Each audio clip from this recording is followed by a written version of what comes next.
A new video has resurfaced again showing the haptics technology thanks to Road to VR. They're showing us these amazing things with virtual reality, and I must say that VR, this was, I think, way back when. I don't even know, man. This is a few years ago because I know it is really starting to step up.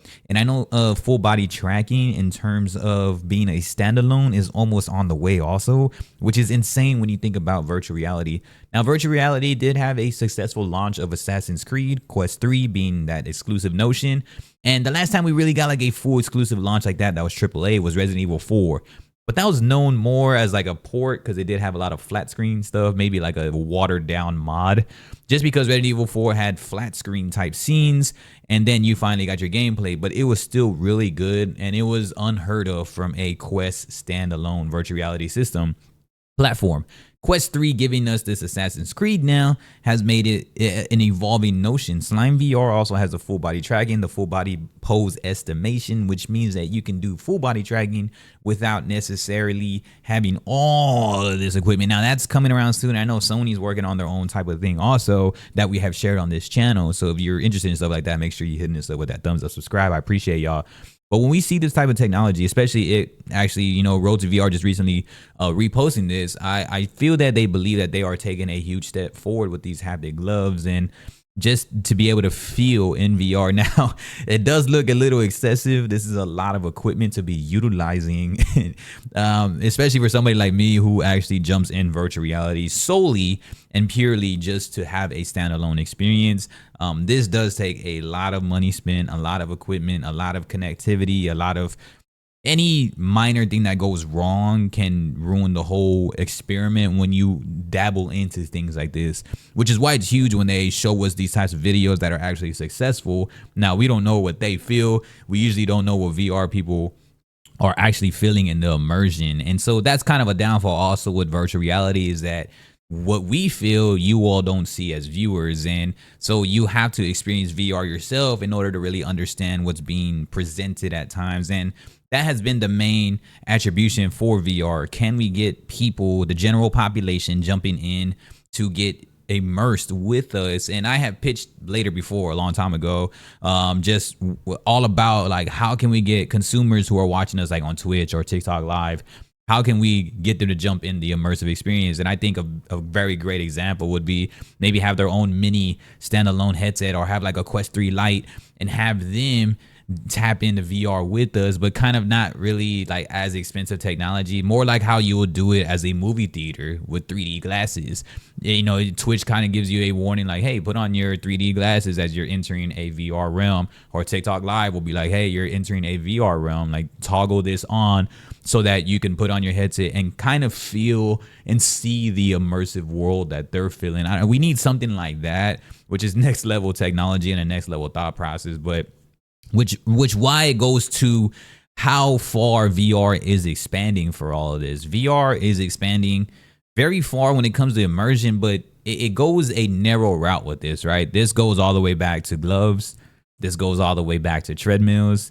This goes all the way back to, Lord, who knows what, because when you have these things, one, they're pricey, right? It's a risky investment when you buy things like this. If it's haptic gloves, the only beautiful investment in my opinion that I have done in terms of haptics that I know for sure is like the best investment, because it's portable, it's wireless also, it's the haptics vest, the B haptics vest. Their vests work incredible with my immersion and with my accessibility, right? I love VR to be accessible. Now that's a lot to ask for when you want everything to be mobile, like similar to like a phone, right? I want to put on my Quest headset and I want to just put on my vest and everything's Bluetooth, everything's ready to go. So that has always been the best experience for me. I can't speak in terms of treadmills and gloves and everything, because these things run like $1,200 plus, and you're looking at the 3,000 range, you're looking at 4,000, 5,000, and that's just way too much money to be spending, in my opinion, for a simple VR experience that where the VR battery doesn't even last half as long as unless you're going like a full Valve. Now you're looking at even more. You're looking into the double-digit range of thousands of dollars, and including full body tracking. So you're looking at full body tracking in terms of a treadmill, also full body tracking, a treadmill, gloves, haptics vest, headset, actual mic, external mic to sound better. And you're looking at the streaming software and just everything that really adds up, a custom strap. And these things all add up real fast. And then you need the PC to be able to run this type of experiment to really project it to the audience, which is why VR at this level, it will be very niche for a very long time, because all of that money, just one thing alone, you could buy a PS5 and like a budget PC and a capture card, and you could start streaming and start creating your own journey already.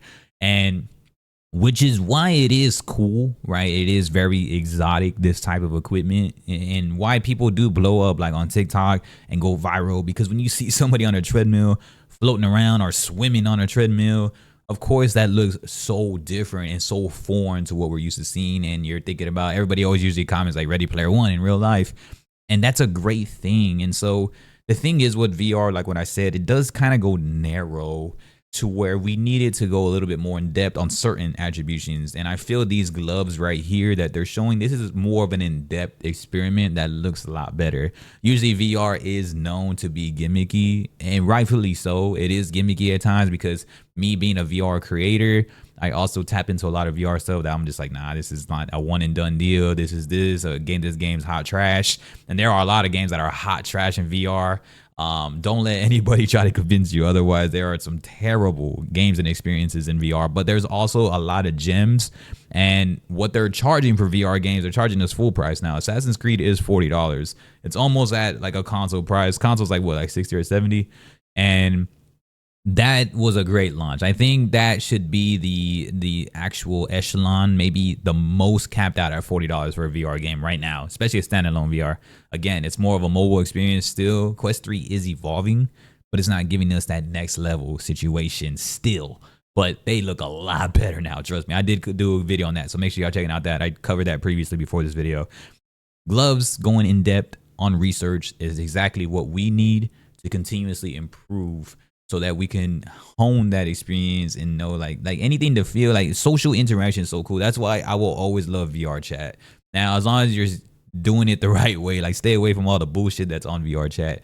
But if you're doing it for your experience to understand like, whoa, like all these virtual worlds, like this is dope, and being like playing pool and doing stuff and like just doing all this fun stuff, dancing in those little clubs, disco clubs and stuff, like music and fun mini games and just experiences where you're just chilling out, you know, with somebody across the world, you know, across the states, and you could just hang out with them there.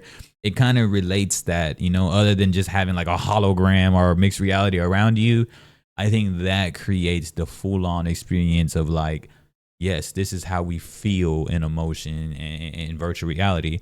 And the gloves give us that sense of feel. And I don't know how much haptic stuff there is. I know there's been some crazy weird stuff like tongue and tasting and all that, but I don't know how far that's going to go. Again, another gimmicky aspect. But what this is doing right here, haptics is really crushing it with the gloves. At least they're going in a full-on experiment, which looks bulky, which usually all technology looks at first. A lot of tech attributions are very bulky. Then they get very lean and slimmer and smaller and far more mobile. So hopefully we can get to stuff like this where it's not just always putting on the glove, but maybe upping the hand tracking, because I just don't know how much equipment people want to be putting on right now for VR. But y'all let me know y'all's thoughts. I thought that this was amazing, and I appreciate y'all so much. Have a good one. Peace.